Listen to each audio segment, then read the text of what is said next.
Go. All right, boys and girls, this is our Bible story this week. It is Jonah and the big fish, and I wanted to read it to you while I was reading it to Chloe, okay? All right, Jonah was a prophet.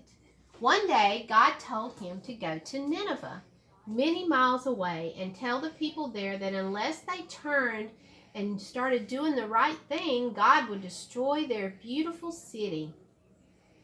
Jonah didn't want to go to warn the people in Nineveh. He thought they deserved to be punished. So instead of doing as God told him to do, Jonah got on a boat heading in the opposite direction from Nineveh.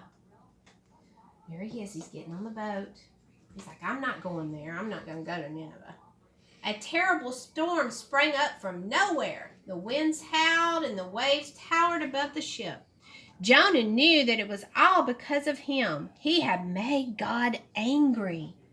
So he told the terrified sailors to throw him overboard, and reluctantly they lowered him over the side. See, they're putting him in the water. He said, get me off the boat and it'll stop. Instantly, the sea became calm.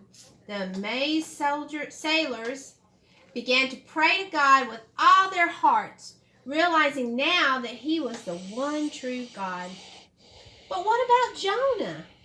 He sank into the bottom of the sea. He was sure he was going to die. But just in time, God sent an enormous fish to swallow Jonah whole. Here comes the fish. Oh no, that would be scary, wouldn't it? For 3 days, and his belly, he sat in his belly for 3 days. 3 days. 3 days and 3 nights. Jonah sat inside the belly of that fish.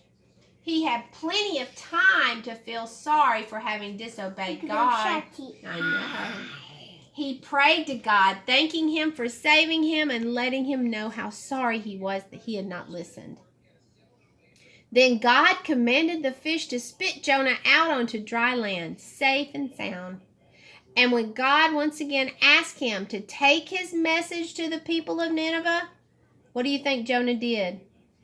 He was ready to do what God told him to do. He had to learn the hard way that he needs to listen and do what God wants him to do.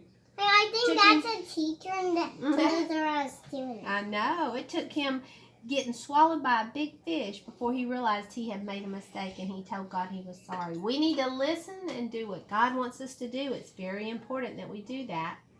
Okay, boys and girls, I'll be back tomorrow. Talk to you later. Bye. You want to tell my friends bye? Say bye to my friends. Bye. There's more pages. I know. We'll look.